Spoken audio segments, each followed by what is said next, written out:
I'm Kat. I'm Hayley. And this is Night Classy, the podcast where two teachers unwind, sip wine, and each teach a lesson we can't teach at school. What are we drinking, Hayley? We are drinking a rosé today, En Costas do Lima Vinho Verde Rosé, produce of Portugal. And I have to say, this is perfect because it is freaking hot in the studio today. Oh my God. It is probably 90 degrees in here. And if it's not 90 yet, it will be 90 in about 10 minutes. Absolutely. So I'm really glad this is definitely a summery drink, in my opinion. It does say the aromas are fairly bursting with red berries, such as strawberry and raspberry. It's kind of funny that they're like, for example, strawberry and raspberry, instead of just like, yeah, that's what it is. That is weird. Red berries. Maybe it like has other red berry. Maybe it's just all the red berries. And an example of two red berries is strawberry and raspberry, but there are others. There are others. You could just name three. You know, I feel like you need three in a list, like this, and this. What's a third red berry? Cranberry? Cranberry, cherry, blood orange. Huckleberry. Huckleberry. Orange is not a berry. The coffee cherry berry is red at some point. Oh, true. Mm-hmm. True. Mm-hmm. It does have subtle notes of citrus. And fun fact, Vinho Verde literally means green wine. This is not green. It is a rosé. And it's because it's named after the northwest Portuguese region from which it originates. And the green in the name refers to the youthful state in which these wines are customarily released and consumed. So it is a very young wine. I think it like sat in the barrels for like 4 months or something. Okay. What does that mean for wine? It means that it's young. Young, just like us. Exactly. You can find this wine for $10.99 at High Point Grocery Store in Memphis, Tennessee. Their address is 469 High Point Terrace, and we're so thankful we have this summery wine they recommended to us since we are partnered with them. So thank you, High Point. Yeah, thanks, High Point. And this is actually a really good rosé. I know every time we drink a rosé from them, we're surprised because I usually really dislike rosé. Like I actually do prefer white wine to rosé, but like this is a good one. It just tastes, like strawberries. It tastes summery. It does.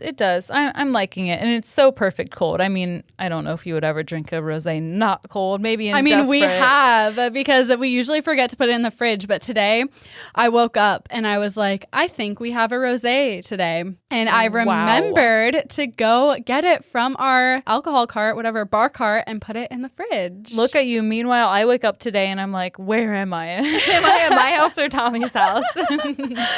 You were here, right? At our house? No, I was at Tommy's house. Oh, I thought, then why was Safety at our house? Because he wouldn't get out from underneath my bed to come with me. Oh my God. And the reason is because we have a dog in our house. Her name is Goldine, like the Pokemon, and she is a little golden terrier. And she's very cute. She is. What's the origin story? Alec found her running on the side of the road, and he was like 30 minutes away from our house, and he called me and to help catch her. And I got there 30 minutes later. He was still trying to catch her, and I picked her up and threw her in my car. And the rest is history. We've had her for a week now. Well, can I say this? As someone who has had to be on like rabies quarantine, I didn't want the dog to bite me. Kat didn't care, so Kat just grabbed it and it bit her and she threw it in the car. She didn't bite me. She did bite you. She tried, but she didn't succeed. She gave you a mouth hug. Yes, she did. She does not bite very hard. She's a very small dog. She weighs like 15 pounds, if that. Alec is convinced she's pregnant, so stay tuned. Why do you think that? Just, I can tell she's in heat and her nipples are swollen. Her vagina and nipples are swollen. Okay. And Alec keeps touching her belly, saying he feels like it's round. But I think that just might be because she probably has worms because she's a stray. Yeah. Hopefully. But thank you, Kat, for helping me catch her. Yes, you're welcome. So now we have a dog. Now we have a dog. For how long, I'm not sure. We filled out paper to like foster her until she finds a home. But we are known to get attached to stray animals we bring into our house. So things are going about as you'd expect in our house. We now have 4 cats and a dog. Things are great. Yep, that about sums it up. I am glad to have a dog back in the house, though. She is fun. I just hope that, I mean, if our cats don't come around to her, like, It's a no. It's a no. But if they do, we'll see. She could be in luck. She looks like a golden, she's not a golden doodle, but like think of a golden doodle puppy in your head, like just the like fluffy little golden thing. That's what she looks like. She's fucking adorable. Fluffy and golden, that sums it up. Yep. Goldine. Goldine. Or the Pokemon one, Goldine. Oh, God, I'm not going to say I hate it, but I hate it when you make Pokemon references because I don't know what they are. That we need to start, instead of Game of Thrones nights, we need to start having Pokemon nights. And we start them off by playing Pokemon Go and walking to get ice cream and wine while we play Pokemon Go. And then we come back to our house and watch Pokemon. Okay, I think that's the best idea you've ever had. Yeah, I think and you've so. had plenty of good ideas. I mean, all the time. Constantly. They never stop. Constantly. We just have to tell you to shut up. Shut up with your smart mouth. Here's the reference, Hayley. This All is right. Goldine. It looks like a goldfish. Okay. It does That this for makes 2 minutes. Really? Oh, no. It makes me, the way it keeps repeating it makes me think of SpongeBob when he's in like traveling in time, or he's like in that space where it's like alone. Yeah. Because it echoes like that too. Oh my God. I don't like it. We can watch SpongeBob after we watch Pokemon. Okay. Yeah. Yeah. Let's just have a cartoon day. That'll be way easier to pay attention to than Game of Thrones. Oh my God. And we should do it on Saturday mornings and have Saturday morning cartoons together. Yes. Let's get cereal. Yeah. Too. Oh my God. We could get cereal and mimosas instead of ice cream and wine. Oh shit. Okay. Okay. I'm down. New, That's all you new had to say. tradition. New tradition. And we don't have to do it every weekend. We could do it like the first weekend of every month. Yeah, we should do that. Yeah, we should. Wow, this is going to be so fun. It's like how the sirens go off on Wednesdays at 3 p.m. Night Classy watches cartoons every second Saturday. the sirens go off on Wednesdays. Yeah, the first Wednesday of the month, you know, the city will like test the emergency Tornado sirens. sirens. I have literally never noticed. Your West Coast came out there. How? I have literally. Never noticed. That's crazy. I mean, Yeah. I hear them on sometimes, but I never like put it together that it's like You just that. like, oh, something is wrong. So, but if it's not they're- in front of me. they're a month apart. How did you know it's every Wednesday, first Wednesday of the month? Well, as a person with anxiety, when I was like 7, I was like, Mom, what the fuck is going on? When you were 7? So it Yeah. happens in Cincinnati too. Yeah. Okay, I've never. We don't have tornadoes where I'm from, so like I've only experienced in Memphis. And Interesting. You would think that they would test the like siren equipment. Like they've got to have something. No, there's I'm no sure siren. Seattle You guys have has tsunami sirens. sirens, right? Not in Seattle. There's tsunami sirens if you're by the beach, but I did not live by the beach. Because Seattle wouldn't get a tsunami. It's not on the ocean. It's on the Puget Sound. Like if there was a tsunami on the coast, the water levels on the Puget Sound would probably rise, but it wouldn't be like a devastating wave. Man, the United States could be split into several different countries. It really could. It's fucking huge. I mean, my parents do live in a town called Enumclaw, which is next to Mount Rainier, which is an active volcano that's due to like erupt and destroy everything any day. But if that happens, there will not be enough time to ring a siren. It will just all be dead. Oh, yeah. I remember my mom telling me about that when I was in elementary school before school. And then the Telling rest you of my about day. Mount Rainier? Yeah, about how it could erupt. Oh, that yeah. and Mount what is St. it? Helen. Yeah, Mount St. Yeah, Helen. that already happened. But the thing is with Mount Rainier is like if the volcano were to explode, it would first get really hot and melt all the snow. And before we would even like experience any lava or ash, we would be obliterated by a lahar, which is like a giant mudslide. Good. Yeah. So Okay. I think I'd rather die by mud than lava. Whichever one is more immediate. Probably I think I'd lava rather would be go more by. immediate. what I would But the think, too. lava probably wouldn't kill you. You'd get choked by the ash. Yeah, it's the pyroclastic current that kills you. It's like a wave of heat. Like that's what killed everyone in Yeah. Pompeii. It's a wave of heat where the air is like 3,000 degrees and it's just like Wow. you're just dead immediately. I want that's that. kind of cool. Yeah. That doesn't sound too bad. Yeah, and then they'll find us thousands of years later and they'll be like, wow, their teeth are not up to par with Pompeii. Not quite as good. We need to make a dentist's office that's called like Pompeii Dentistry. We have so many ideas for business ventures. I know. And you guys, sad news, Penny University has already been taken. They stole it. I know, but it might not be trademarked. It might not be. We should check because Memphis could use a good coffee shop. And if you want to know what they're talking about, listen to the last episode about coffee that Hayley did. Yes. Go on back. Bye. Okay, I have things to talk about. Oh God, are you being serious? I mean, I do have things to talk about. Okay, you just said that with like such a straight face. I thought you were breaking up with me. Oh God, no. No, I have something really exciting. Let me change my demeanor.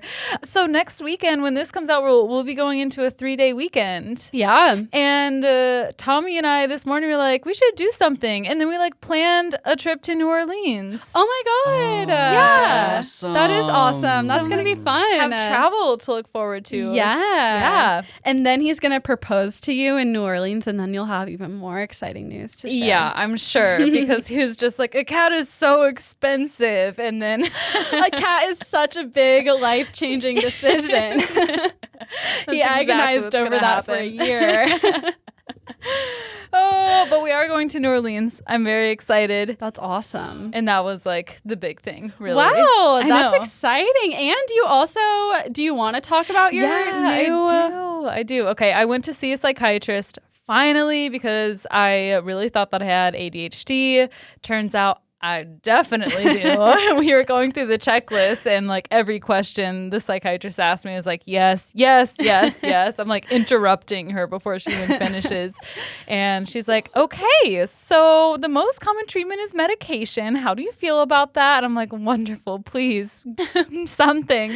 So I'm on Adderall now. And congratulations. Thank you. Thank you. The first couple of days have been wonderful. Still getting used to it a little bit. I feel like I have a new brain. Yeah. This lesson is brought to you by Adderall. Well, I'm excited to see your new lessons. I mean, your lessons have always been great. There's never been I could never tell that it was difficult for you to focus, but now I bet they're just going to be off the charts. The difference is probably on the front end. I just type like my life depends on it, really. And I can actually read. It doesn't take, multiple rounds of reading the same paragraph to comprehend. That is exciting. That's a game changer. Huge. Yeah. Mm-hmm. And I also noticed when I was researching that I could get myself back on track. It's not like I had perfect focus, and that might be like a dosage thing, but I was able to be like, Hayley, we're not looking at Instagram right now. We're not like following this brain train. Like, we're going to focus on your lesson because it has to get done. Oh my gosh. gosh. I go back to it. I know. I can't believe I didn't do this sooner. I feel like a new person. I'm so happy for you. Thank you. I feel like it's difficult to get like diagnosed like with ADHD, like A, as a woman, and B, as an adult. Like, I'm really happy for you that you took that step and that your psychiatrist listened to you and things are great. Yeah, thank you. I am too. She did say that like women are extremely underdiagnosed. Mm-hmm. And we were talking about my high school years where I was a great student, but it always seemed like I had to do way more than my peers. And she's like, yeah, ADD, like you just found a way to make it work. Yeah. And so it didn't affect you so much. But I don't know, I guess boys don't have coping mechanisms. I guess not.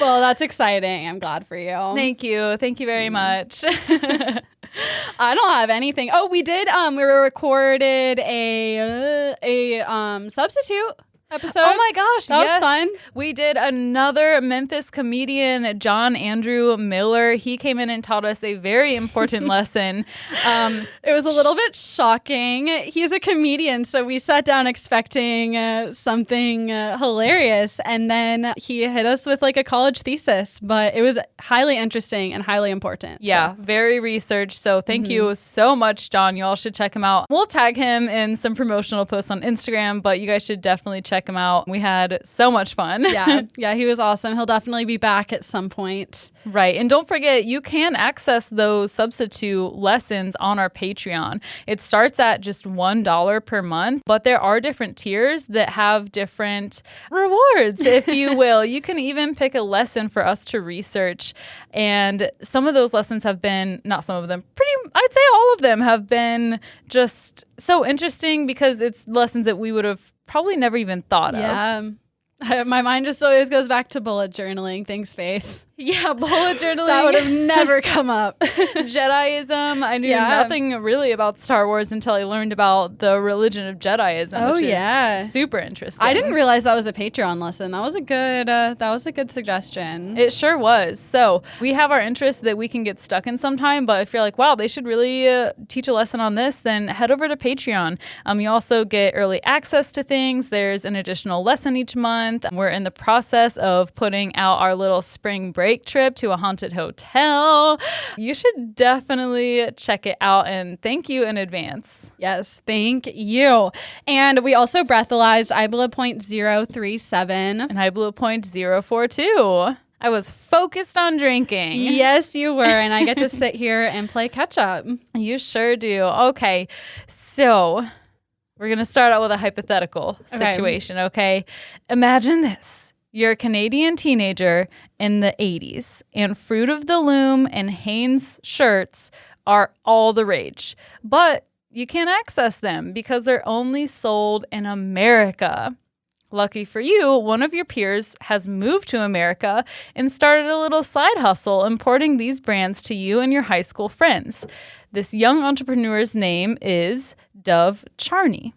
Okay. Dov Charney was born in Montreal to an architect and an artist. He was always interested in the clothing industry, and he was really good at it. Once he graduated from high school, he enrolled at Tufts University for a short time before dropping out to pursue his small business. His daddy gave him $10,000 in a loan, and he went to South Carolina to manufacture and design shirts himself. Dov called his business American Apparel. Oh, shit. It's this motherfucker. Oh, yeah. Today, our learning journey, we are going to discuss one example of the duality of humankind and a little bit of capitalism. Yay!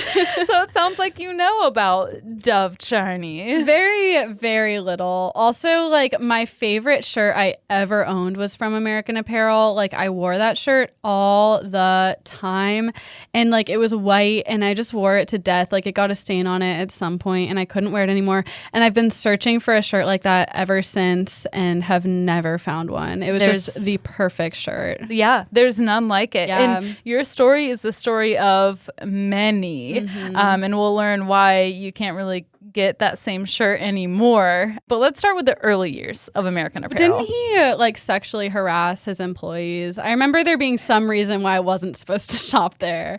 Oh, yes. Okay. Yeah, and all right. That's like all I know about him. Yeah, and that's why it's like, you know, people have layers, and we'll get to it. Okay. So we'll start with the early year of the company. American Apparel was definitely not great. It was not a hit at first in South Carolina, but that can really, you know, be expected with any small business. Dov did end up learning a lot about manufacturing and wholesale, but he couldn't really get any momentum. So he decided to take everything that he had learned, and he moves American Apparel to Los Angeles in 1997. And there, the products were targeted more towards young metropolitan adults. And like you said, your favorite shirt was from American Apparel. Like, if you've ever shopped there, cute. It's really good. It's high quality. Yeah, just high quality, basics. Mm-hmm. Yeah. And that's what people loved about it. It was a step up from Fruit of the Loom, just basic shirts. And it also was really proud of its anti-sweatshop politics. So they had good ethics with the company. And then by 2000, it was clear that Dov had made the right decision in moving it to Los Angeles because they had grown pretty big. They leveled up to an 800,000 square foot warehouse in downtown Los Angeles, and Dov stuck by his promise of keeping everything American made, and that decision really set American Apparel apart from their competitors who at the time were making decisions left and right to outsource manufacturing. Now, we're going to go into 2001 to 2005. And at this point in time, American Apparel was still just a factory. They were manufacturing shirts to sell directly to screen printers and other clothing companies. Dov made sure to make his garments with premium organic cottons and those slim fit silhouettes, which was really before his time, and people ate that shit up. It was just totally new to everyone. The women's cut shirt. Yeah. Fucking hate women's cut shirts. Yeah, how they're at the waist. Yeah, and I feel like they've gotten better in recent years, but do you remember when we were kids and they were literally like hourglass shaped? And it's like, I get the women are like, they have a smaller waist than men, like for like in like ratio, but Yeah.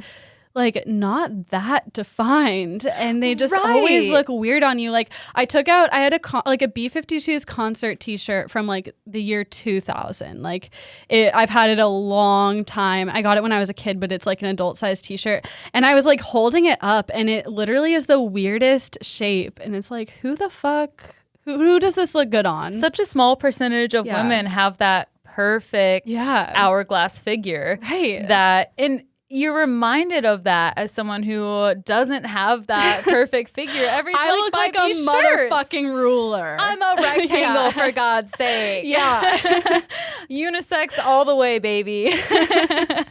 Amen. Men's t-shirts are way better. Yeah, people like that slim fit though, so whatever. Touring musicians and stores across America, they started using the blank shirts that American Apparel sold, and they would put their own stuff on it. That makes sense why you'll buy like when my sorority would buy t-shirts in college, and like they'd have like an American Apparel label. Yeah, on the you're tag. It was like, what? Yeah. This is not American Apparel. No. They're plain Jane. Yeah, so that's how they started. And that led to people generally just recognizing American Apparel as a really high quality clothing brand. And that led to them opening their first retail store in 2003. It was a huge success. Within 2 years, American Apparel employed over 4,500 employees. They opened 50 more stores, and they were bringing over $250 million annually. Jesus. Yeah. It becomes one of the world's largest manufacturers of the basics, tees, socks, and pants. And Dov Charney was named Ernst & Young's Entrepreneur of the Year and Apparel Magazine's Man of the Year in 2004. So American Apparel was like the shiny new student in school. Everyone was interested in it and they loved it. And it seems as they would stay on top, one of the main reasons being the way that they operated the business, since American Apparel designed, manufactured, distributed, and sold all of the merchandise themselves. Dov essentially went from being the middleman to being like the man. They were doing everything, which led to them making super high blended margins. I had an idea of what a blended margin was, but I wasn't sure. A blended margin is the average of multiple profit margins for a company. So basically just a profit margin. Okay. And for example, Gap at the time was making a 30% profit margin, which is good. It's high. It's good. But American Apparel was averaging around 70%. Yeah, because they sell their t-shirts for like $30. Yeah. And they could get away with it because people were buying. I mean, they are good. They are. The shirts are good. Yeah. But everything that shines ain't always gold. Let's talk about Dov. Okay. Dov Charney was a character. He had a lot of charisma. He loved to be super edgy and risque. And that's fun if you're like that going out and drinking and partying friend. But it doesn't always make a super great blueprint for a CEO. And people are like ogres. Ogres are like onions. They have layers. On one hand, Dov Charney is this progressive liberal who's passionate about immigration policies in the U.S. and paying fair wages, keeping manufacturing in the United States, and upholding workers' rights. Almost everything that comes out of American Apparel is made in downtown Los Angeles, and the majority of their employees are immigrants. Dov made sure that American Apparel employees were paid more than double the minimum wage. Wow. They're offered low-cost, full-family health care. They receive subsidized lunches, and they're allowed free international phone calls during work. That's awesome. I know. That's one layer of Dov Charney. Spoiler alert, the next layer of Charney's onion reveals that he's a complete psycho. And you'll figure out why, but that's just my opinion. Sit tight and listen to why. Okay. One person, and I couldn't figure out who it was, but in an interview, the interview stated, I forgot to put the source in this specific spot. It's all listed at the end. But one person in the clothing industry describes Charney as an insidious character about whom I have heard nothing but bad things, particularly concerning his recruitment techniques and the way he treats female employees. There is, he adds, a certain over-reliance on oral sex during interviews over assessing the retail experience. What does that even mean? It means that he would have employees go down on him. Oh my God. So he's just like lording all these perks of working for American Apparel. What a fucking sicko. Yeah. Old American Apparel employees have filed several lawsuits that have really revealed Dov's inappropriate behaviors. He would give interviews in his underwear. He was accused of hiring women simply because they were hot. And one store manager came forward and said that he got direct orders from Dov to hire the ugly workers in the store. Hire the ugly workers? Fire. Okay. Fire the ugly workers. Dov is repeatedly accused of sexual harassment and assault, including forcing an employee to perform oral sex.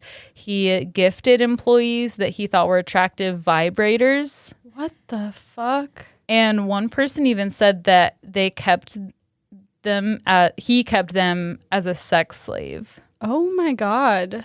He wasn't just like being shitty. He was a sexually assaulting people. Yes. Yeah. Okay. It wasn't just like he's making comments about your body. He's going way, way beyond that. Okay. He was also accused of throwing dirt at an employee and using racial slurs in a 2012 lawsuit. So he's a sleazeball, on like every single level. Yeah, it sounds like he like had all those good policies just to like distract from him wanting to be terrible. Yeah. I was talking to Tommy earlier about it. I was like, I really don't know if it's like he has these beliefs that like I align with, like paying workers right and all of that and treating people well. But it's like, did he do that to, like you said, lure them in? Or was it like power that got to him? It sounds like with like how terrible he is. It sounds like doing all those good, quote unquote, like good things just helped everyone see him as a good person and probably let him get away with more shit. He got away with it for so long. Yeah. So long. And if people like are depending on that place for like to support their families and they feel like they can't get what they're getting there anywhere else, they're going to stay quiet. Yeah. It's a total power play. Mm-hmm. And it's crazy to see the face of American Apparel and like what they're all about. You know, if you look at their website, It's all like ethical this, ethical that. And then you see the man who created it. Yeah, it's just manipulative. It is. It is. In addition to all of those things, Dov was known to walk around the office in just his underwear, just a thong, or just a sock. Oh my God. A sock. And how old is he around this time? Do we know? I think he's like 50 right now because he's 50 now. He might be older than 50 now, actually. But he was like my age at the time. He's like 30. Yeah, he was a young guy. He's probably like 35. He was born in 1969. Yeah, so he's like 52 right now. Wow, I didn't realize he was that young. So he was my age running American Apparel. Mm-hmm. Dang. Wearing a sock. wearing a sock. Spoiler alert, he doesn't go to jail. Ever? No. But American Apparel is closed, right? Like, he's no longer the CEO. He's no longer the CEO. Okay. And we'll get to that too. American Apparel did come back, actually, but it's just not the same. Yeah. I remember when they closed, because like right next to my university, there was a huge like American Apparel store. And it like closed halfway through when I was in college. And that's when like people started talking about all the shit that he did. Not even like, I didn't know all of this. I just heard that he was sexually harassing his workers. I never got into it like this. Oh, yeah. Yeah. I'll tell you about one time specifically. So this reporter, her name is Claudine Coe. She met with Dov Charney in 2004. And the entire experience, she wrote about it for a magazine that's not printing anymore. It's called Jane, but the whole article can be found at claudineco.com. But she meets with him to interview him as this like clothing mogul, and she visits several retail mogul. I knew that wasn't right, and I was waiting to be corrected. I was like, I guess that is right. My new thing is that I have to correct you guys. Yeah, I was just gonna let it go, but what the hell? We just talked about correcting. That's what I was thinking. I was like, they told me to.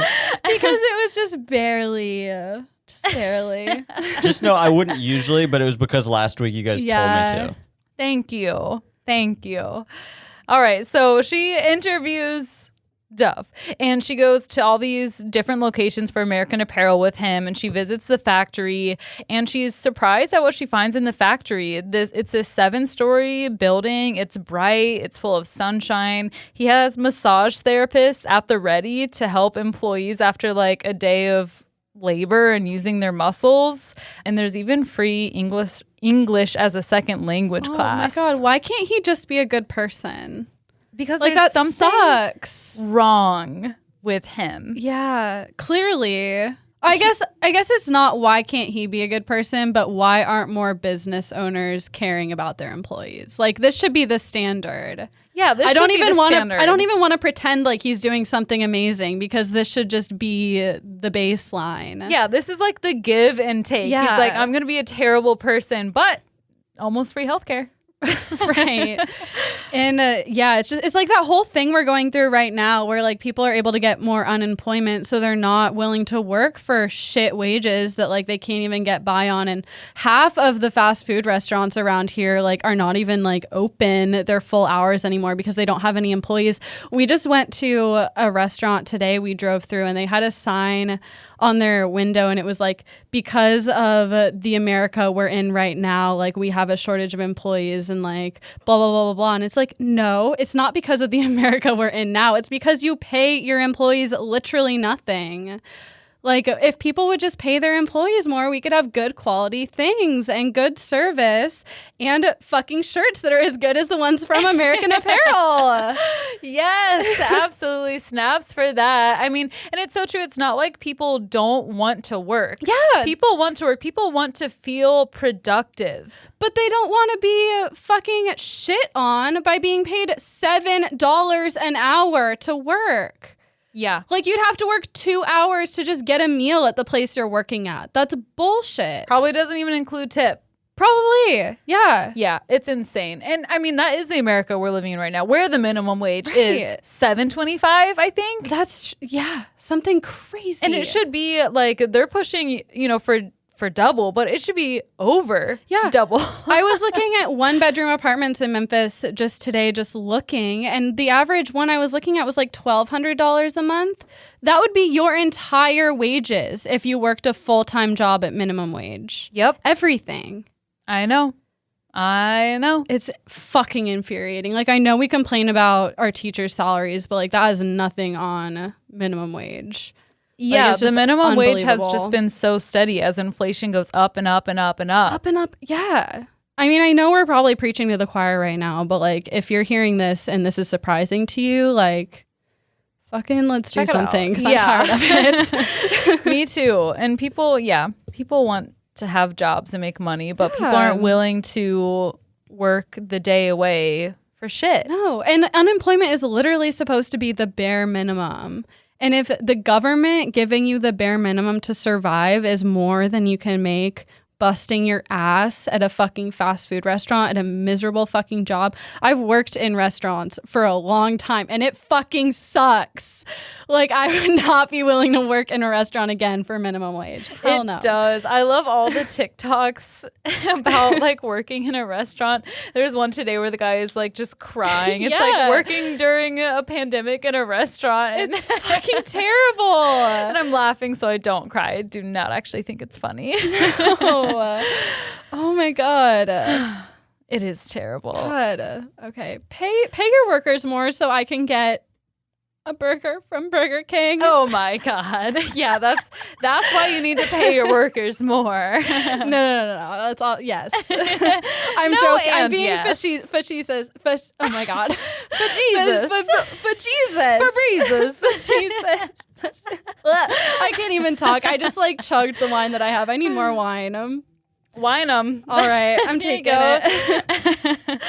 Despite all his shittiness, he did create a good work environment. Claudine observed workers who had good relationships. They were laughing. On Fridays, they put out a bunch of merchandise, American Apparel merchandise, and the workers were able to purchase their own goods for $1 to $2 a piece, when manufacturing costs alone cost $3. In comparison to buying a shirt for $16, $30, somewhere in there. So they go and visit all that. And then when they're in a more, like, they're sitting down, I think they're in a restaurant or they go to, like, his house or something. But she starts the official interview by asking him how he relaxes. And he says, oral sex. I'm a bit of a dirty guy, but people like that now. Okay, sir. Sir, you know you're dirty. What if she was just like, well, I don't. Then like he'd be this. like, yeah, you do. Let me show you. Oh my God. Okay. In this article, Claudine starts it pretty much off by saying that she just tried to remain objective and detached from what happened with him. After these retail and factory tours, Claudine meets with him again, a separate time. But this time they do go back to his apartment, and one of his female employees was there. And she helped Dov, as Claudine puts it, put on a show. What? I don't know what type of sexual act it was, but they did it in front of Claudine. What does he hope to gain from, I mean, probably just his own internal satisfaction from putting her in this position? Yeah. Oh my God. Yeah. And there's more on that in just a second. Somehow, for some reason, Claudine agrees to meet Dov again after that instance, and they get dinner together in New York City. After that, they head to his apartment for the remainder of the interview. And once they get there, he sits down and starts to loosen his belt. And Claudine asks, "Are you going to do it again?"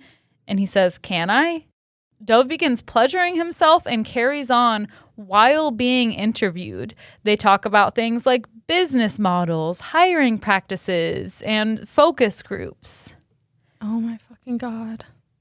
Charney later told Claudine over the phone, quote, "Masturbation in front of women is underrated.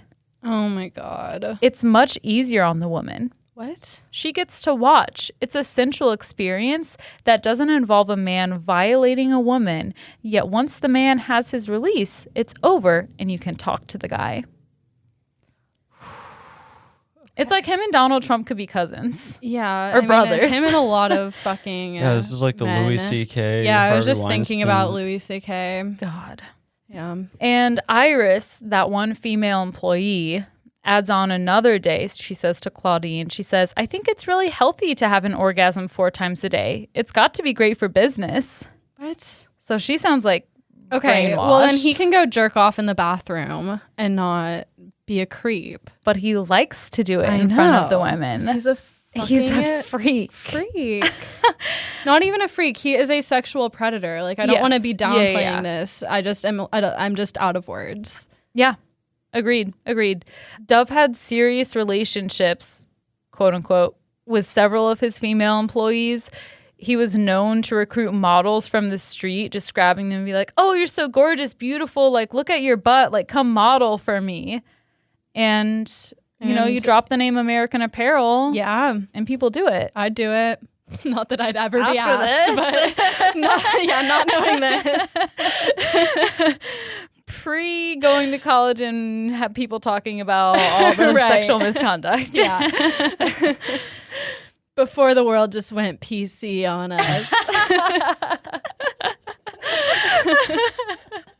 PC police. We had to ruin everything. Ruin my chance to You model could've for been American a Apparel. freaking model. You could have had it all. Shoulda, woulda, coulda. So the way Dov Charney conducts himself in the office and during professional interviews is reflected in American Apparel's ad campaigns. The company is famous for putting out racy, borderline pornographic photos of models, and I'd just like to take a look at their ad campaigns over the years. Now, Oh, wow. You have a whole Google Slides. Yeah, I sure Look do. at you. It brought to you by ADHD medication. It says American Apparel, a learning journey TM. Because if I TM it, then no one can steal Yeah, it. you are on fucking Adderall. Look at this shit. And I looked up the font that American Apparel uses, and You did. I added it to my Google Slides You because really they don't have did. it. Helvetica Black, if you're wondering. Oh Nice. my God. Thank I love that stuff. Big font Yeah. girl. And before we go into like looking at the evolution of their ad campaigns, I do just want to say that I am all for doing whatever the hell you want with your body if you're not hurting someone else. But these models are often critiqued for looking quite young. And when you find out that Dov Charney took a lot of these photos himself, you might be left with a bad taste in your mouth. Knowing him, it becomes creepy. Yeah. Yeah. So let's start with the very first slide here. This is the early years. Everything's cool. Yeah. They're girls wearing tank tops, 1995, Yeah. 1999. Everything looks great. Let's move on to like the early 2000s. This is where things start to get like, we're starting to like slide down a slope a little bit.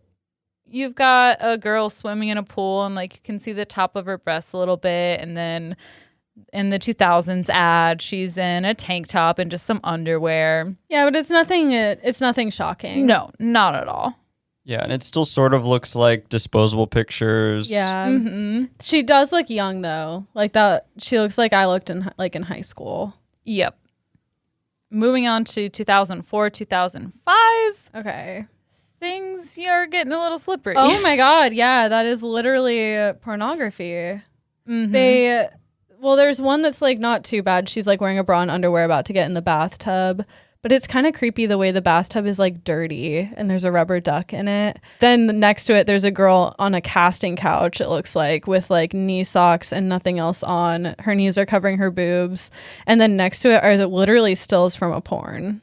Yeah, she's making those faces. Yeah, she's like laying back on a bed with no shirt on and like it's cut off just above her nipples and she looks like she's engaged in an activity. And it It says does, safe yeah. to say she loves socks. And then at the bottom, meet Lauren Phoenix, 150 pounds of magic, actress, director. Look her up on Google. Yeah. She's probably a porn star, right? If they're saying look her up on Google. I guess so. Because Yeah. those have to be photos, like stills taken from a porn. One of the things that people do appreciate about American Apparel ads is the realness, since they don't tend to use high-end professional models and they don't do airbrushing and retouching and things like that. They're very real pictures, but these are real. I think these would be really cool ads if he wasn't so fucking creepy. Yeah, if the reason Like- behind it wasn't that he wants Yeah. to just do them. Because they are cool. And like the reason I said she looks like I did in high school is because it looked like a normal it looked like a normal teenager. She wasn't airbrushed and she just looked normal. Yeah, she did. And they keep that same thing, but they start posing them a little bit differently. Moving into 2005 and 2007, they get a lot of butt shots Yeah. in their ad campaigns. And they are cool shots. Like I don't think there's inherently anything wrong with them, but I don't think so either. being Dove.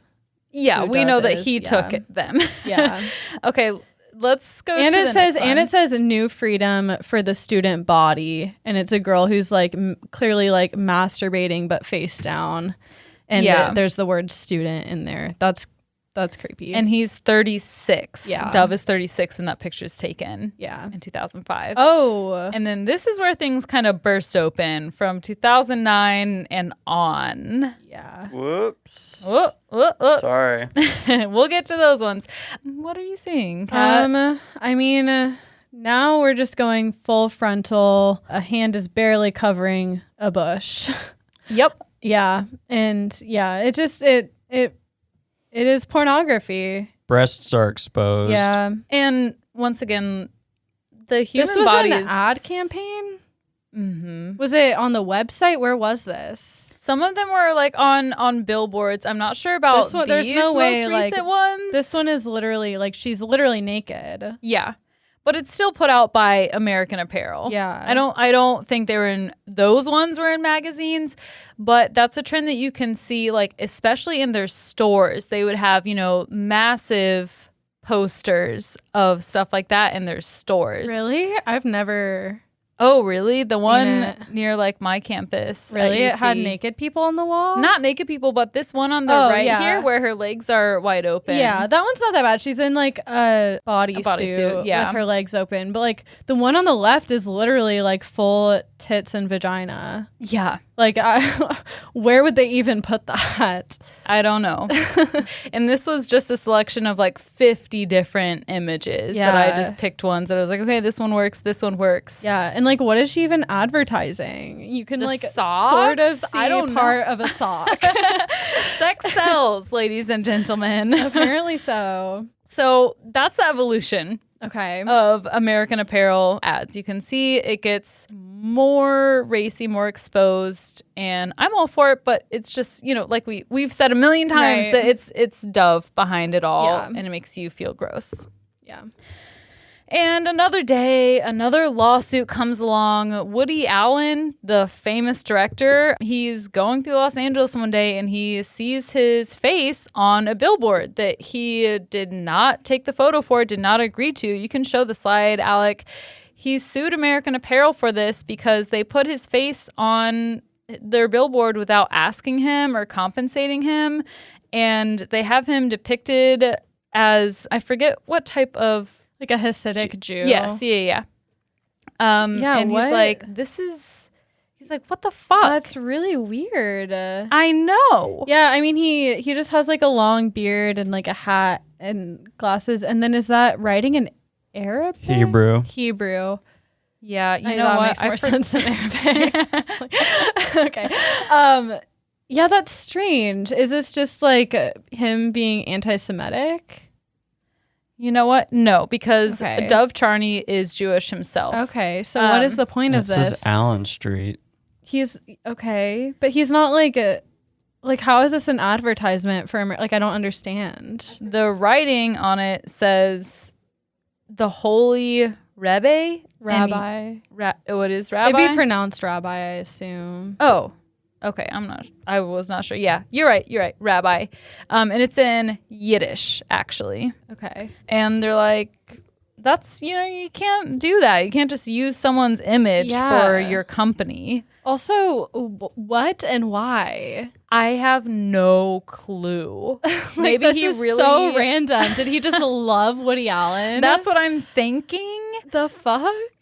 And maybe That's he just so wanted like freaking weird. people to talk about the billboard in American Apparel. I have no clue. It's so weird. It's so weird.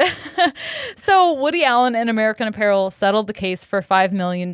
Jesus. that's not that Yeah. much money for either of them. Right. But No, but that's an yeah. expensive mistake for a company. Yeah, but it's American. Like they were making like $30 million a year when they started out, or something. Right? Oh, over that, Like like 130, 250 million. yeah, that's nothing for that either of them. They were like, we got our name in the press. Yeah. Like, whatever. I guess. Yeah, so there was that lawsuit. And the majority of all these other employee lawsuits that I've talked about were either dismissed or moved to arbitration to be worked out outside of court. He never goes to jail, never faced any like actual legal consequences. Did anyone try to take him to court for raping them? Not 'Cause it that I sounds found like in mine. he sexually assaulted a lot of people. It does. Yeah. it does. And he definitely should have gone to jail. Okay. But he doesn't. Yeah, I mean, I don't blame anyone. I'm not trying to like sound like I'm blaming anyone for not taking him to court because he's a millionaire who would be probably impossible to beat. Yeah, it does. It seems like a huge mountain that it's like, well, it costs how much for me to get a lawyer, and he has all the backing in the world. At that point, it's probably not worth it to a lot of people. Yeah. Despite all of this and his nastiness, everything's fine with American Apparel for a long time. And in 2006, American Apparel makes a stock deal for nearly $280 million, which allows them to open retail stores outside of the U.S. They start becoming a publicly traded company. And even like despite the market trash in 2008, American Apparel manages to turn an even higher profit the next year in 2009. And that was one of the last good years for them. It didn't last long. The hipster fashion movement was on the decline by the early 2010s, and people weren't buying American Apparel as much. Then there was this immigration sweep, which fuck ICE on one hand, but they raided one of the LA factories, which led to a layoff of 1,800 American Apparel workers. So that obviously was really tough and wrong for the people that had to go through that, and it also affected American Apparel as a company. 2010, the next year, was not American Apparel's year either. They reported a $86 million loss. They were in trouble with the government due to issues with their accounting, and Charney was facing yet another sexual harassment lawsuit. During an interview with CNBC, Charney said that a lot of the sex-based lawsuits brought against him are, quote, a testimony to my success, though the fact that I'm a target for baseless lawsuits. He literally was doing this shit in front of reporters. What is the cognitive dissonance or just like pure psychopathy is overwhelming. And he's just out there living. He's just, So investors are looking at American Apparel and they're like, nah. A bunch of investors peace out, which leads to American Apparel's stock dropping 70%. And American Apparel's like, yeah, so we're probably going to have to file for bankruptcy. And then some Canadian investors swoop in and they give them a $14.9 million grant. And I made a little meme for this. What the fuck Is it the next slide? Oh, no. Actually, I don't think I added it to that. Is that your meme? No, it's not. That is a whole other thing. There's an explicit photo coming up in the slides that we know is not like the meme. A fucking Borat scene. I'll just show you the meme. So basically this investor group gave him like $15 million to solve his $86 million loss in profit. Yeah, it's like that meme where there's like water pouring out of like a glass giant barrel and they're slapping duct tape over it. It's the Flex Seal tape. Yeah. It's just too little, too late. And it really starts to go into like failure mode as a company. There's a couple reasons why different people think American Apparel was failing. Number one, people think that it was an inability to adapt. Levi, for example, has been around for ages, but they're always like changing the look and being like hip with the times. American Apparel didn't really ever do that. Yeah. People were not willing to spend as much at American Apparel during the recession. Now, Dov Charney blames the decline in business on the police raid. Oh, of course he does. Which I agree. Fuck ICE. I mean, yes, but no. also no.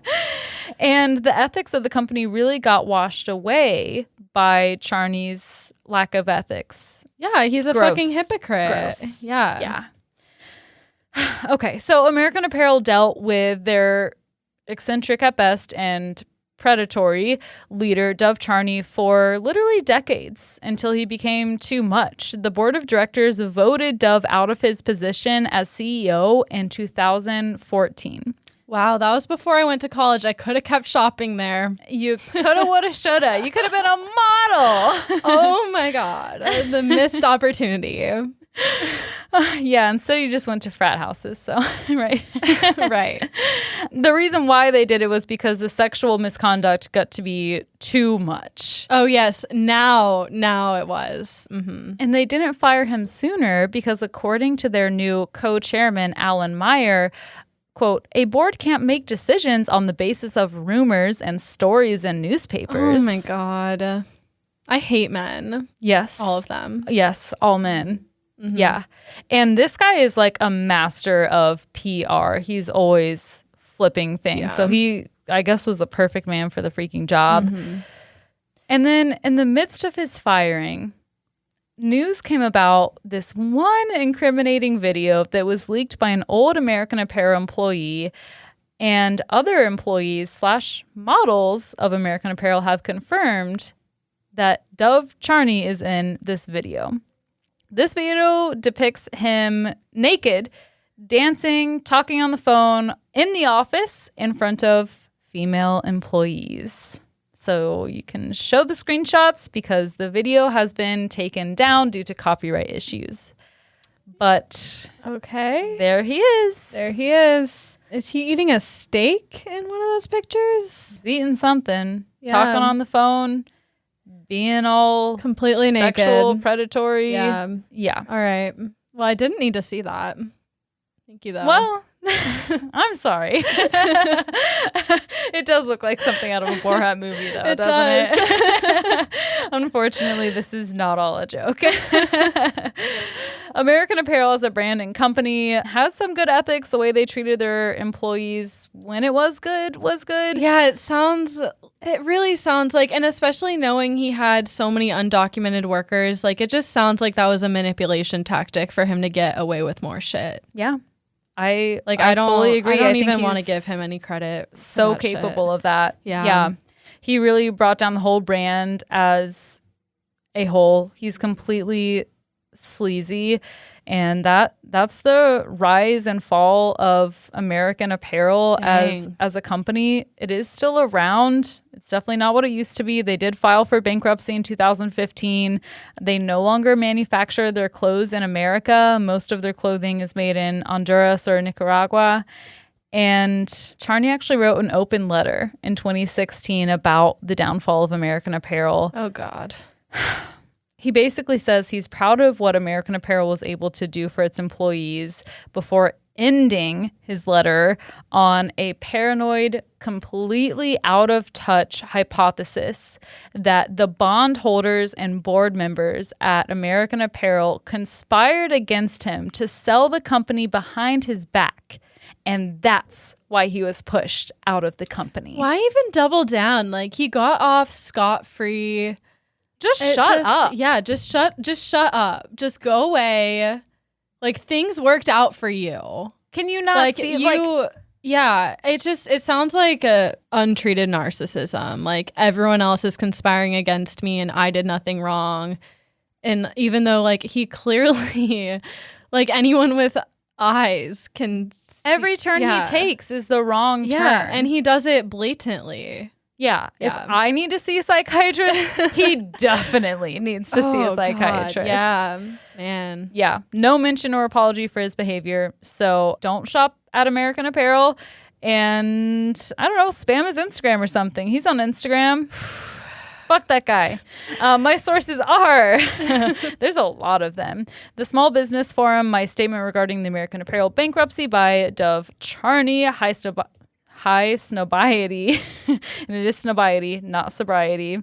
The rise and eventual downfall of American Apparel, Hollywood Reporter, BuzzFeed News, The Guardian, Stylecaster, ClaudineCo.com, Esquire, and Notorious Sleazebag Don Charney fired from American Apparel by Kelsey McKinney.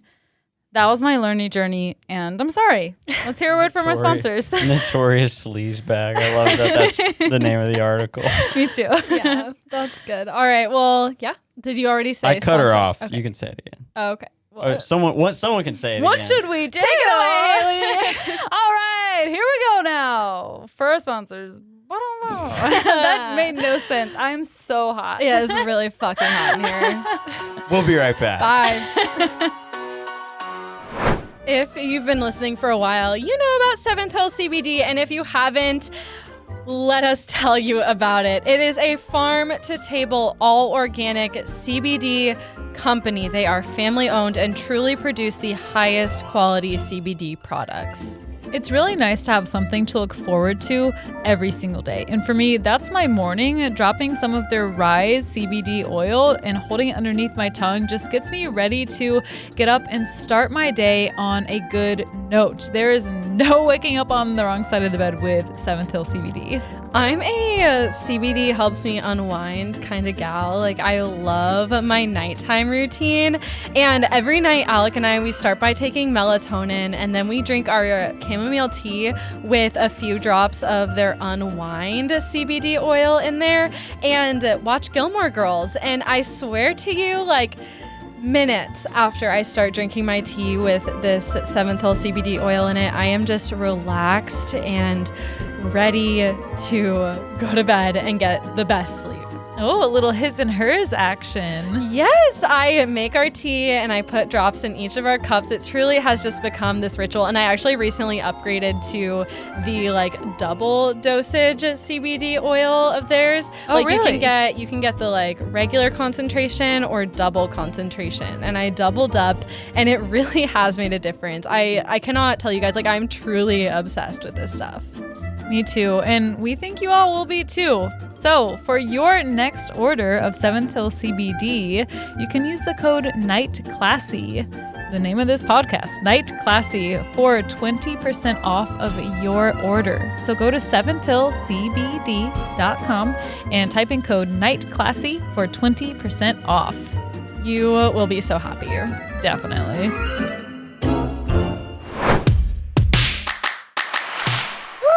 All right.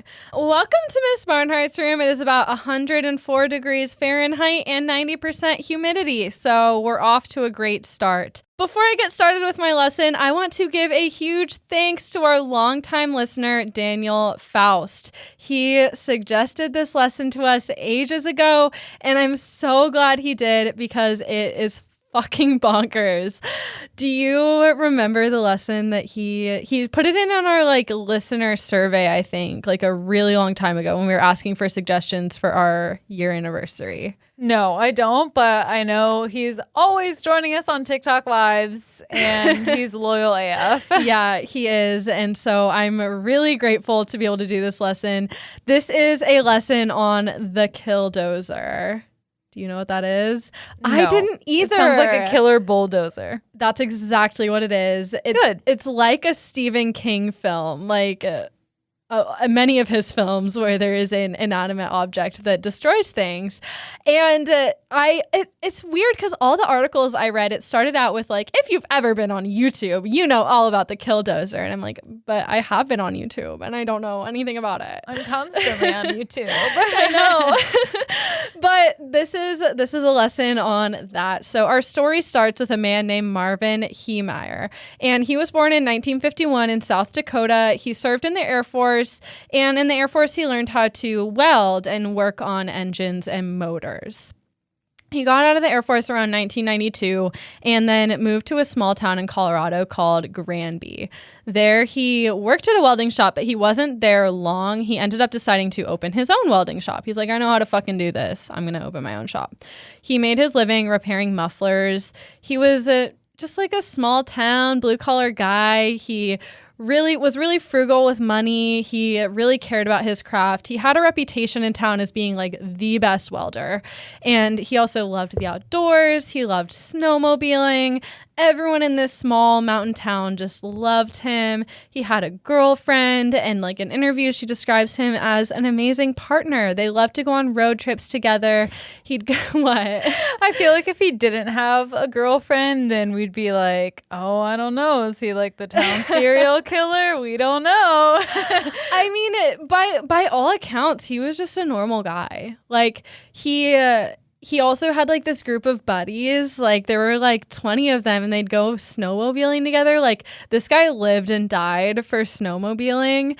And in this group, there were guys of like all ages, like in their late 50s to like teenagers. Just some bros. Just snowing, bros. mobiling. Bros just snowmobiling it up. And, you know, he never had kids of his own, but some of the younger guys in the snowmobiling group, like he kind of mentored and they saw him as like, I don't want to say a father figure, but like as an uncle. And he did. As a daddy. Yeah, as a daddy. Thank Not you. a father, but a daddy. A daddy. And he'd like take them to his shop and show them how to weld, just like teach them life skills. I imagine him making so many dumb jokes like, weld, what do we have here?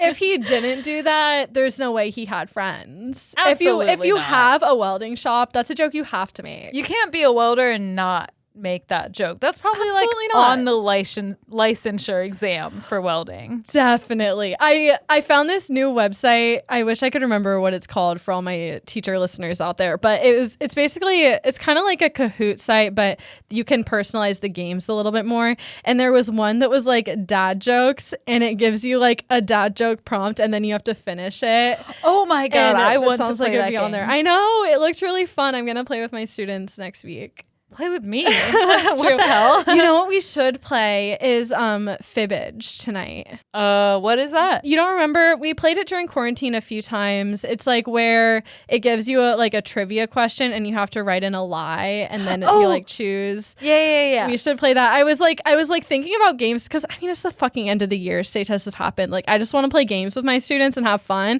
And I mean we do work too, but Fun work. we've been doing work in the beginning of class and then spending the last 15 minutes playing games. But I was like, can I play this game with them? Like I really want they would love it. I really want to play, but I mean some of the questions are a little inappropriate. So Yes, I decided do remember against now. it. Yeah, that's like But we deep can play. in quarantine. Yeah. Anyway, back to our friend Marvin. He for 10 years ran his business. He had originally bought the land that his building was on in a public auction. So he went to this auction. The land had been foreclosed on, and he ended up getting these 2 acres for $42,000. And when he was bidding on it, he won the land against another bidder. And that bidder's name was Cody Dochev. And he was bitter. Yes, he was.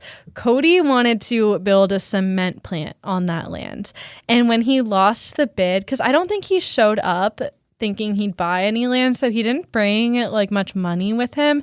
And when he lost the bid, he like was pissed. He verbally accosted Marvin. Marvin says he like screamed at him for 10 minutes. Like it was basically just a huge asshole. But nevertheless, Marvin opened his business and things went smoothly until 1998. Dun, dun, dun. Yeah, this is where things take a turn. So in 1998, the city illegally spot zoned a couple acres right next to Marvin's property. Spot zoning is basically where you zone a piece of land as commercial in the middle of residential land. So they like set up this like little bit of land as commercial, and this was illegal. But because no one protested this decision because they did it really fast, they were able to do it and it became legal. See, this is why protesting is important and it works. Yes. And like protesting in this case just means someone stands up at the town hall meeting and be like, that's illegal, don't do that. And then they wouldn't have been able to do it, but I think they like kind of did it really quickly so no one could. And this was to open the door for Cody to open the cement plant that he wanted. How did he finagle that? There's like all this stuff. So basically like one of the main people on the town hall was a contractor, and he wanted the cement plant there because it would help with his contracting business and also like other stuff. It was just like a lot of small town politics basically. Okay. Yeah. But Marvin did not want the cement plant there. For one, he had beef with Cody from when they got in the fight over Marvin buying that land. Yeah, and Colby Jack cheese because he's lactose intolerant. Yes, exactly. I understand. I get it, Marvin. And so Marvin did not want this cement plant there for a few reasons. And I'm a little bit confused because in a lot of the articles I read, so in all the articles I read, it was saying he didn't want the cement plant there because either it blocked off a shortcut to his welding shop or it blocked off his welding shop completely from the road and no one could get there. So one of those things might be true, but then I watched a documentary, and the documentary to me seemed the most credible because it had all these interviews in it. They never mentioned how it would block off the road, but they did mention that, like, basically Marvin and Cody had beef, and also Marvin was concerned that the cement plant would produce like a lot of dust, and just like his customers wouldn't want to go to his shop because it was like next to a dusty, noisy, nasty cement plant, which all of these reasons are fair. Yeah, that is fair. Mm-hmm. So I'm not sure exactly what's true or not, but basically, like, he didn't fucking want this cement plant there, and he like really didn't want the cement plant there. And he was not alone. He'd lead these like opposition rallies at the town hall meetings, like trying to get this project stopped. And a lot of people from the town were with him. This is right out of Parks and Rec. It literally is.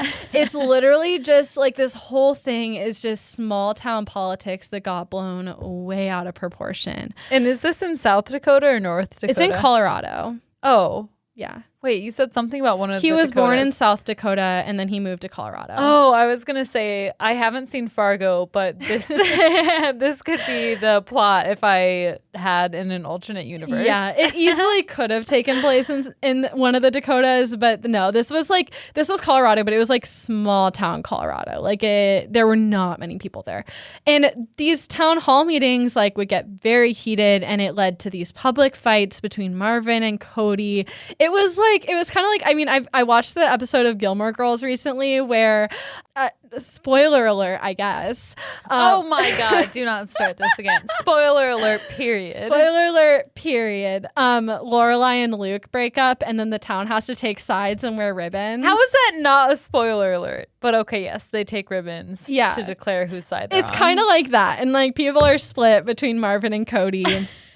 Like having a divorced parent. You can't have both. You have to choose one. Exactly. You just have to pick sides. And it basically just led to like all this fucking drama. But in the end, in 2001, the city approved construction of the cement plant. Those who approved it felt like it would be a good thing for the town as it would bring in new jobs, new industry. Like a lot of people in town were blue collar workers that worked with cement. So then cement would be right there for them. And you know what? Like some of the townspeople like were being interviewed in this documentary I watched, and they were like, yeah, like it was actually a good thing that Marvin objected to this because he'd bring up concerns like increased traffic or dust. And then they'd work with Cody to figure out how to like make that not an issue anymore. And they're like, things were like pretty fine. But to Marvin, it felt like a personal attack against him and his business. That can be a fatal fall, taking things too personally. He definitely took it too personally. And like, who knows, you know, how wronged he was. It's just kind of...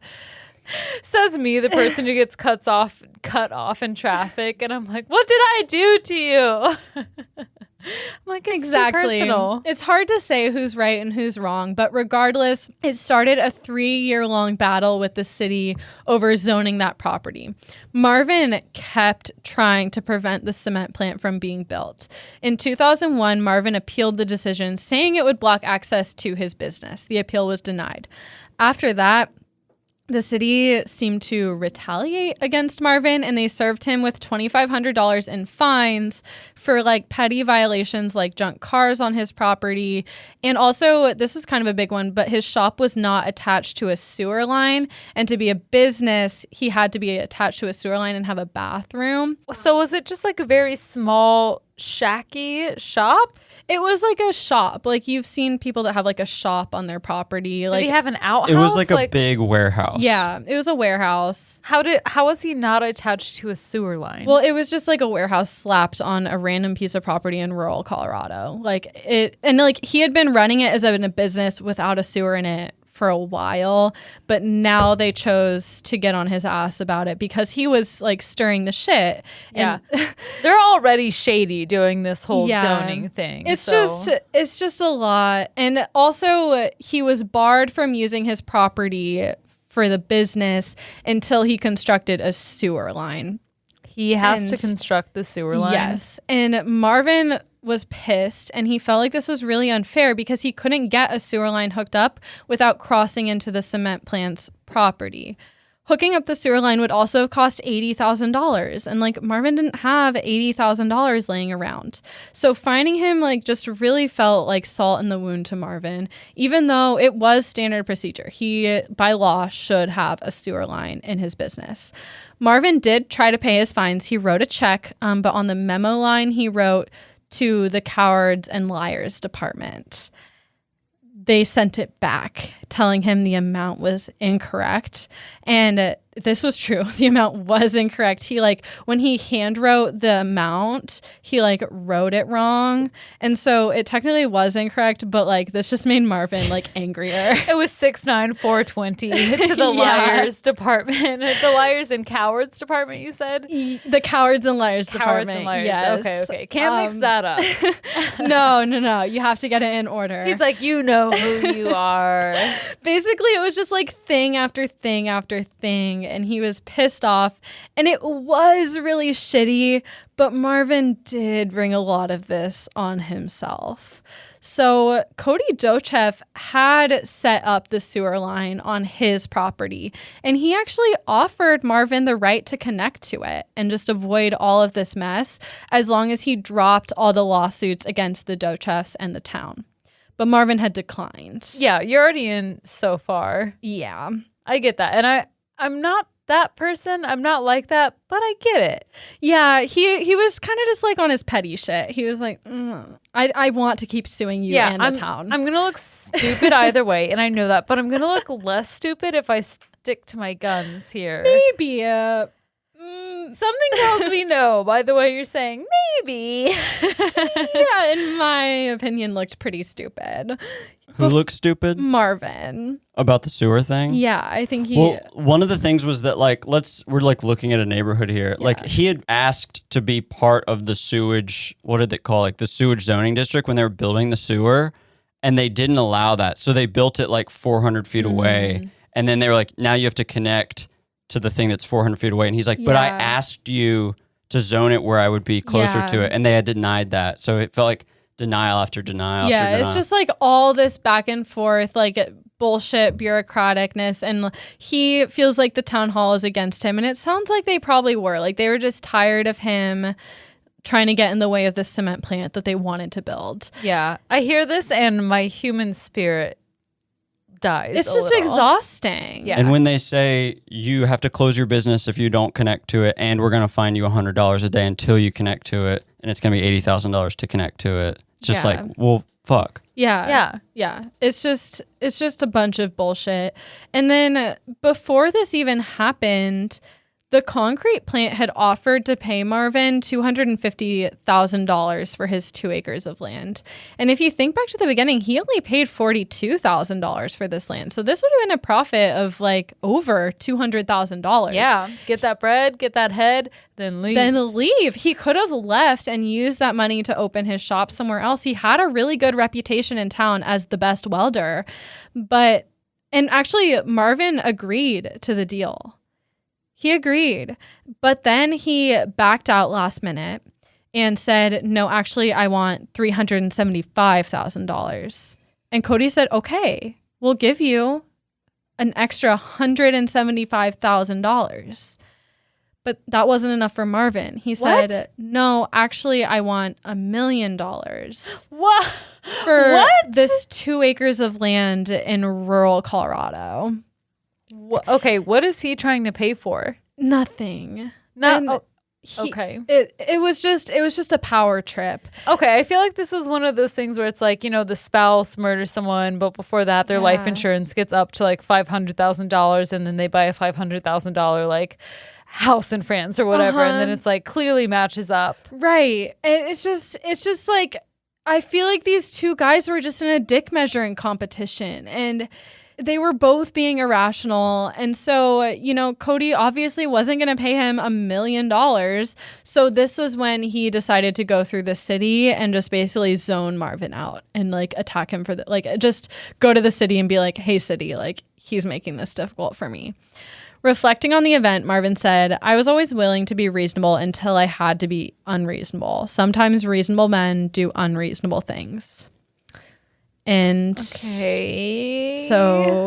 he continued to petition the city. He even ended up petitioning the Supreme Court as like a last-ditch effort. The judge dismissed this lawsuit. Honey. Yeah, honey, no.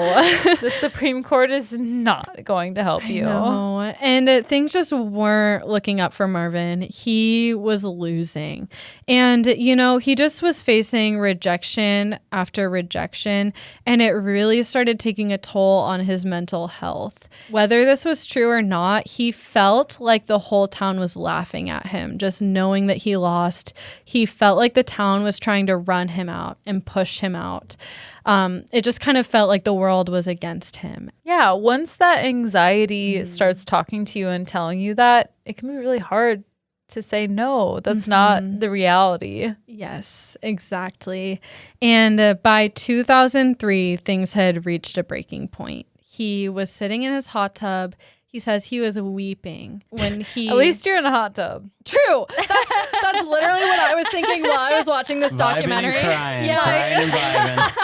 Like, wow, brag much? I don't hear anything but in my hot tub. So they were like, and I'm not saying that like having a hot tub absolves you of mental health issues. However, I would much rather deal with my mental health issues in a hot tub. And they were like showing like these beautiful panoramic shots of his like cabin in his hot tub in this like picturesque mountain town in Colorado. And I was like, must be nice. You could have taken that $200,000 and got the fuck out. Yeah. Would I rather live with depression and anxiety with, my current situation, or in Colorado near the mountains with a hot tub, a nice little cabin? Hundreds of thousands of dollars. Hundreds. Like literally any amount of dollars because teach your life. And yeah. And I'm not trying to like downplay these mental health issues because they were severe, and we'll get to that with my next sentence. And also like money does not create happiness. No. So he was sitting in this hot tub when he got a message from God. And we know this always goes well when people get a message from God. Yep. And he knew what God wanted him to do. Oh no. So it wasn't from God, was it? It was from Satan. It's like, reply 666 to this text message if you would like to kill Colby. Or Cody. Yeah. He's still Colby to me. He'll be Colby for the rest of this because I have drank a lot of wine. So he sold his land, not to Colby, whatever the fuck his name is. He sold his land to a third party for $400,000. Okay. It's a lot of money. Okay. And he decided to use that money. Well, he funded some snowmobiling stuff, but also decided, hey, I'm going to use this to make some custom modifications to my bulldozer. He owned this bulldozer allegedly because he wanted to clear a new path to his muffler shop. But he had a new idea for it. Immediately, I'm thinking he's going to paint the rims. He does not paint the No, rims. He does not paint the rims. He's going to make his bulldozer into a killdozer. What? Yeah. The heck? So he sold his property for all this money, but then he rented back like the property that his shop was on and basically worked on his bulldozer in this shop. And this is where like he really starts to become unhinged because the bulldozer fit inside the doorway of his shop by 1 inch. He says that he felt like this was proof that he was doing what God wanted him to do. Okay, but that means that almost anything is proof that God, right. If it happens, God wanted me to do it. I woke up breathing today. It's time to make revenge. Yup. Because God told me that that's what he wanted. He did. So he began creating bulletproof armor for his vehicle. He did this by pouring concrete between 2 planes of steel. And then he made a bunch of these pieces and covered the entire bulldozer with it until it looked like a tank. In the end, it was resistant to gunshots and explosives. That's like the dream recording studio, though. True. Yeah, what if you just wanted a podcast and a bulldozer? It's called like the Dozecast. Yes, the podcast truck instead of a food truck, the pod truck. Oh, that'd be cool. That would be cool. Let's do it. It's like a car, but not. Oh my God. That's like, Karen Kilgariff's podcast, like Do You Need a Ride? And she just drives around in a car and like with her comedian friends talking. Really? But like I have never listened to that podcast, but I assume there's some like weird background noise from being in a car. Maybe not. But if they were in a killdozer with bulletproof armor, it'd probably be perfect. Absolutely it would. Might be a little dangerous to actually drive, to operate while recording. But, Maybe. If you woke up today and you're breathing air, then God wants you to do whatever comes to your brain. Exactly. I remember making the argument when I was maybe 6 or 7 years old. Like, I was so mad about something. I don't even remember what it was, but I was like, God wanted me to hit my brother. I was like, God made me do that, or else I wouldn't have done it. I guess you could really use that argument for anything. Oh, I tried it. Yeah. I tried it. Did you tell your mom that God wanted you I to hit told your that brother? to my dad. Yeah, I told that. I don't remember what he said because the spirit was in me. And The power of Christ compelled me, and I just hit my brother. what can I say? He needed a little pop, pop. Maybe he did. In the end, the armor covered the cabin, the engine, and part of the tracks. Because the bulldozer was covered in armor, there was no longer a windshield to see out of. So Marvin equipped the machine with video cameras on the outside that streamed to 2 monitors on the inside of the vehicle. What could go wrong? Nothing. Nothing could go wrong. Within an inch of God, nothing can go wrong. He covered the cameras in 3-inch thick bulletproof plastic, and he even had the foresight to install air jets to blow the dust and debris off the camera lenses. Okay, I have a question. If they can identify people who are buying things from Lowe's or Home Depot to make meth, how are they not flagging him as a potential threat to people's lives? I don't know. I mean, 3-inch plastic that's bulletproof? Technically, he had like a welding company. I don't know if that gives you some kind of a right to buy this shit. It's fucking America. You can get anything. Anything but And meth. I mean, they target drug dealers in this country more than they target violent criminals. So, like, I'm honestly not surprised. That's true. Wow. Yeah. It's unreal. So he also installed fans and air conditioning in the cockpit. He added 3 gun ports to the outside of the killdozer that held a .50 caliber rifle, a .308 semi-automatic, and a .22 rifle. Yeah, well, that's first-degree murder charge right there. That's the only evidence just for installing you need. them, just for thinking about it. Well, yeah, that is the intention to kill. Yep. Planned. Assembling the killdozer took about 1.5 years. The whole time, Marvin basically lived in the shop so he could work on the dozer 24/7. Did he call it the Killdozer? He didn't tell anyone about this. I wonder what he called it in his mind. Yeah, I don't know. I don't think the name the Killdozer came from him. I think that came from some editorializing by other people. But it's perfect. Don't get me wrong. It's a great name. I'd like to know more about his relationship with the Killdozer. I mean, he was fucking obsessed with it. He had a bed, a TV, and like a little kitchenette in the shop. Like he's like, I'm going to be a semi-driver, but with a little spice.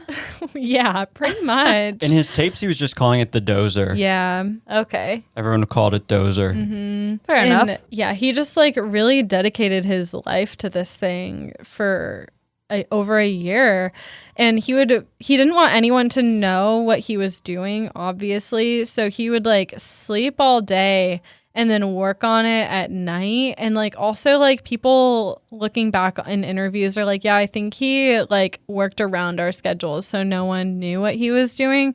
But also I'm like, doesn't that raise a red flag? Like I don't think he was operating his welding shop during all this time. He was just holding himself into there, like doing God knows what. And he's probably just living off of that $400,000 that he made from the sales. Exactly. He was. And like he even took a whole winter off to just go snowmobiling all winter. What I would do with hundreds of thousands of dollars. Yeah. Probably go snowmobiling too. Yeah. Oh my Mess God. I would around, make a love dozer. to go snowmobiling. That sounds so fun. It does. My biggest takeaway from this documentary was I want to go snowmobiling.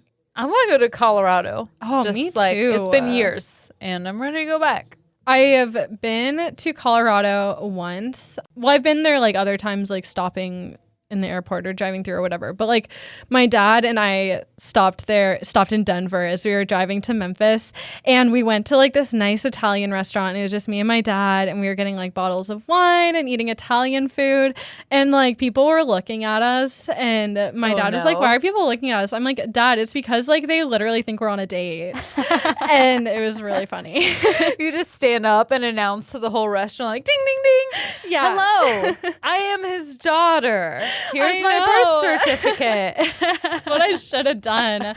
But yeah, I looked a little strange, but it was a great time. We also stayed in this weird, because I mean, we were driving across country, so we like booked all these like cheap hotels along the way, and we stayed in like an extended stay hotel where people like live in this hotel. Yeah.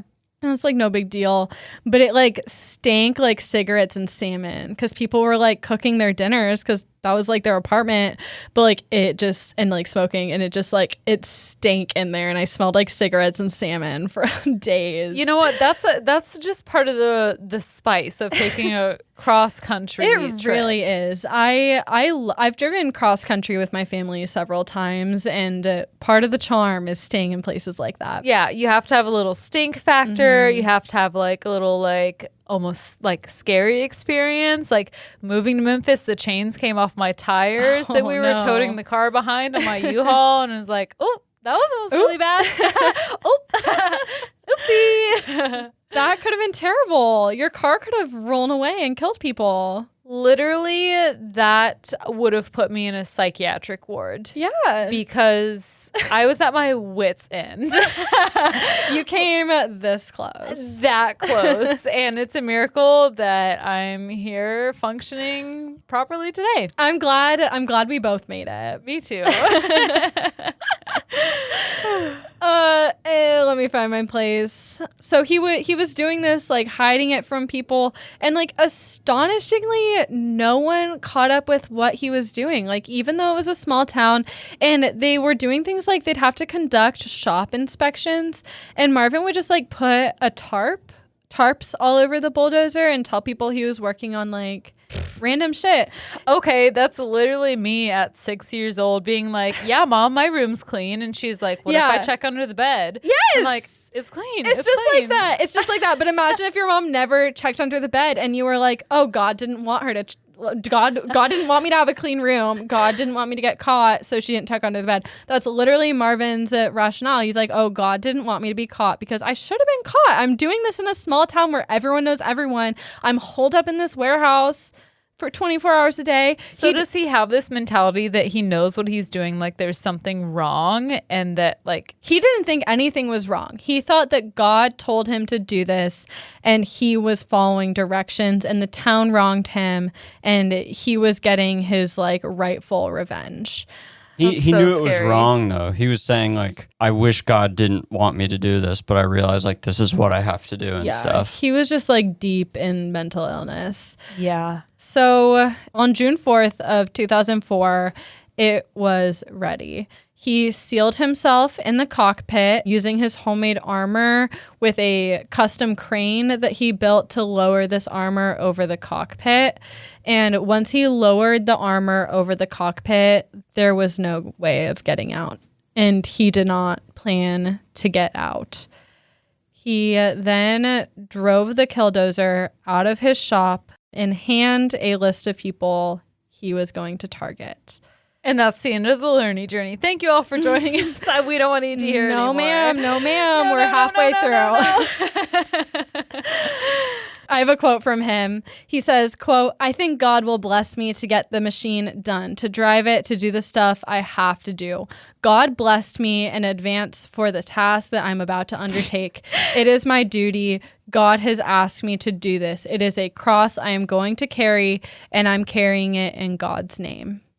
Oh no. Okay. First of all, this man needs help. Yes. Secondly, he's like driving the Killdozer. He like looks behind him, smoking a cigarette. He's like, "That darn Eve." Oh my God. No, Yes. not actually. He's obviously going to do something terrible. Yes, he which is. I'm not ready for. But It's give it to me. Yep. So the first thing he did was just burst out of the walls of the shop. Like, he did not drive out of the door. What? He just plowed right through the walls. And then he's like, "I'm going to go for Cody." So he drove the bulldozer straight to the concrete plant, which he plowed right through. Oh my God. He just like backed back and forth over that cement plant until it was dust. And Cody was there. Like, obviously everyone was freaking out, screaming, calling the police. Cody took out his handgun, which I don't know why he fucking had a handgun, but he did, and he shot the bulldozer. That did absolutely fucking nothing. Like, the bullets just like ricocheted right off that motherfucker. And then he and his team, they took these like big like long metal rods and tried to jam them into the tracks of the bulldozer to like stop it from rolling. Yeah. That did absolutely nothing. It did not. And I hear what you're saying, but I'm laughing because this does not seem real. No. Like, when I remember that it's real, I get really sad and scared. It literally happened. The rest of this episode, I'm just plugging my ears like, la, la, la, la, la, la. It's insane. And then he destroyed the cement plant, and then he was off to the town hall. He destroyed the town hall, then the newspaper office. Then he went to the home of the former mayor, destroyed that. And he destroyed the town of the former mayor, even though the mayor had already died. The only person that still lived in the house was like the elderly wife of the former mayor. It's hard to forgive. Yes, it was. Very hard. He then destroyed the construction yard of one of the town hall members, the ones that were like contractors that like wanted the cement plant. He also destroyed their house, and like the guy's wife had been sleeping. Like, she had just woken up like 30 minutes earlier. She could have been in the house and died. Luckily, she got out. And then he went to a gas company, and this wasn't just like a gas station. This was like an industrial gas company that had these huge tanks of propane. And meanwhile, he's just driving around and shooting bullets willy-nilly. And if one of those bullets had struck a propane tank, it could have exploded. And this was right next to all these residential areas. So he could have really hurt a lot of people. And thank God he didn't. He also when he bulldozed the town hall, there's a library in the town hall, and that had been full of children until minutes before it was crushed. And if you watch the documentary, one of the women who worked in the library is talking about how they got the call from the police that this thing was heading toward them, and she had to get like all the children into employees' cars and like frantically drive them to their homes, as they were like scared that they were going to encounter this thing on the road. Because the first call from 911 was everybody seek shelter. So everyone went inside, and then they were like, oh shit, he's destroying all the buildings. And there was like, everybody get out of every building. Yeah. Everybody climb your closest tree. Yeah. Yeah. Immediately. Pretty much, like, it was just pandemonium. And he was bulldozing, like, the town, but also residential homes. And meanwhile, like, obviously police were called immediately. So they've been fighting him the entire time. But what can they really do? Pretty much nothing. Like, they're firing at him, but this isn't doing anything because he's covered in armor. And everyone, like, they're taking this other, like, construction vehicles and trying to stop him with like other construction vehicles. Like at one point they took like a front end loader, which if you've ever watched Bob the Builder, it's the one that like has the scoopy thing in front, and they're trying to like essentially battle him with that, like push back at him, but that does nothing. Like this is a bulldozer. It just like plows right through the other vehicles. No one else has a fucking bulldozer. Like this is a huge bulldozer that he had to import from California. Like it's massive.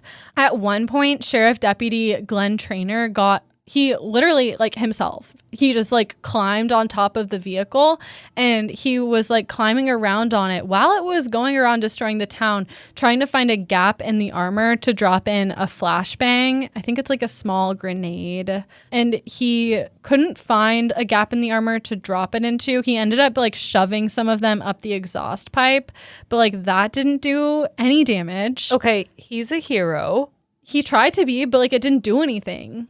But he put his life at risk. He did. To try to stop it. And that is a courageous act. Totally. And he deserves a medal. Shout out. Maybe not gold, but definitely silver. Shout out Glenn Traynor. But like also it didn't do anything. The police were... It didn't do anything and we hate you for it. No. But I'm just saying like it was a futile effort. Yeah. Oh my gosh. Yeah. There was nothing anyone could do. Police were throwing other explosives at it, all of which were unsuccessful. And by like early on, the theory was like they were pretty certain who was controlling this bulldozer. Like they assumed all of the armors welded together, yeah, and they're destroying all the people who have wronged him. Exactly. Like early on, like as soon as he went to the cement plant, Cody was like, I know who this fucking guy is. But then he was also like, they couldn't figure out how it was driving around without a windshield. So they thought that maybe Marvin was up in the hills controlling it somehow, until like eventually they saw the cameras. But for a while the theory was that like it was really scary. They're like, is he just like up in the mountains somewhere like remote controlling this thing? No one could figure it out. And so like there's just this... God was remote controlling it. God was remote controlling Marvin, who was remote controlling the Killdozer. There's an order of operations here that you cannot forget when trying to disarm the Killdozer. Yeah, it's just it's a whole thing. Meanwhile, like police are battling this fucking thing, but like Marvin is also shooting with guns from the cabin. It was like a full-on war between this bulldozer and this small town.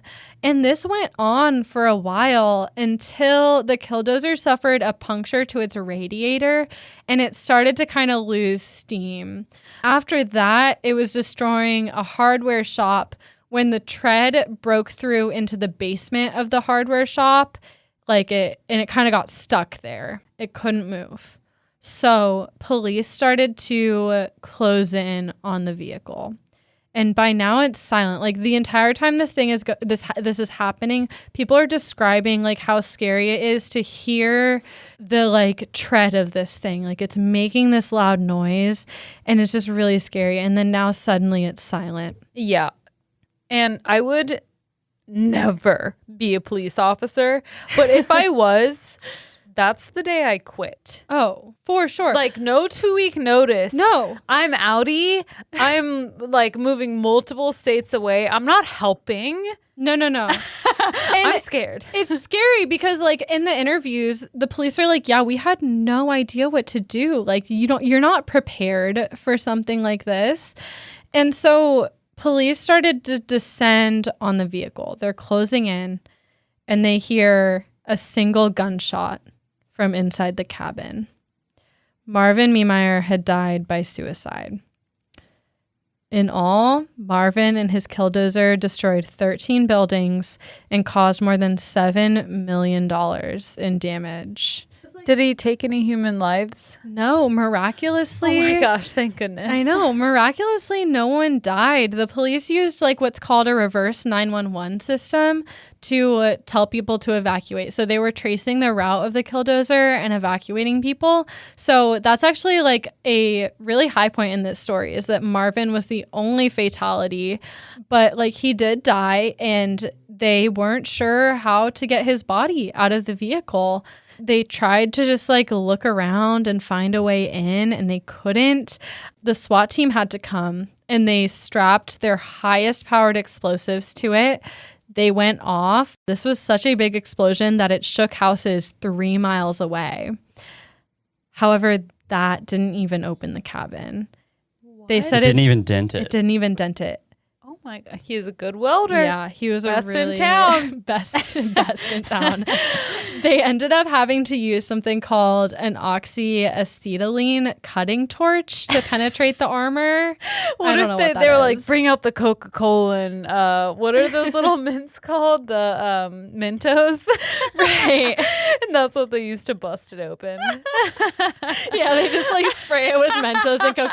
They find like a tiny crack and just pour in like 800 gallons of Coke and like they're like pushing Mentos through with their fingers. They have 2 helicopters and they drop the Coca-Cola and the Mentos at the same time.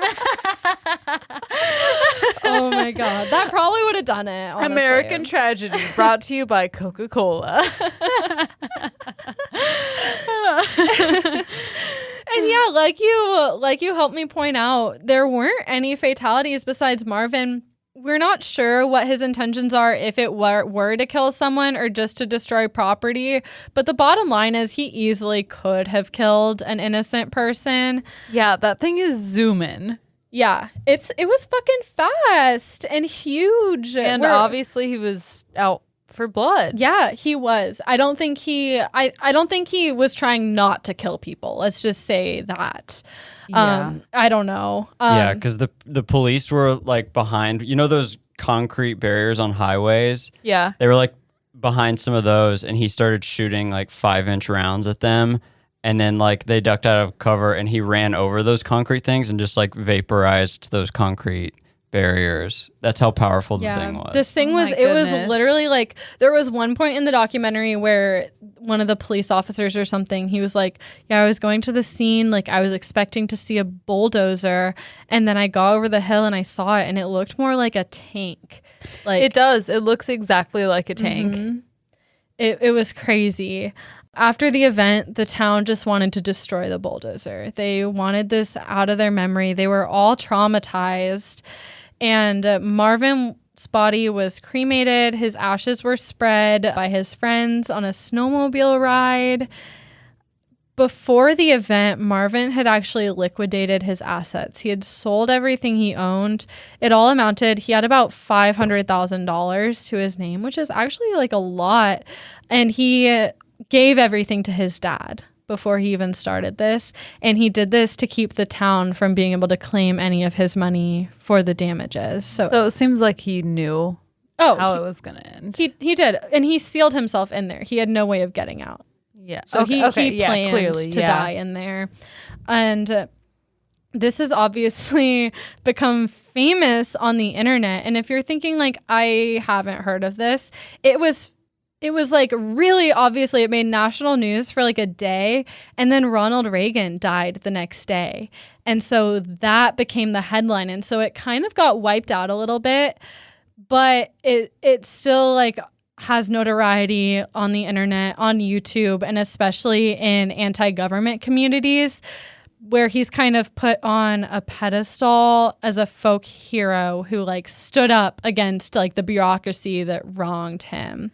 Okay, yeah, obviously the people who are mentally unwell stand with the mentally unwell person. It's just bullshit, libertarian bullshit. Okay. And obviously this guy is not a hero. He could have killed someone, and people are screwed over by zoning policies all the time. Like, that does not give you the right to go on a murderous rampage. I feel like this goes without saying, but like if you read these articles, like they are all like, oh, is he like a hero, or like a man scorned, or is he like a crazy killer? It's like, well, I mean, you can be a man scorned and you can be a mentally unwell, but you cannot go on a murderous rampage. Exactly. Like, to me, this is a sad example of untreated mental illness.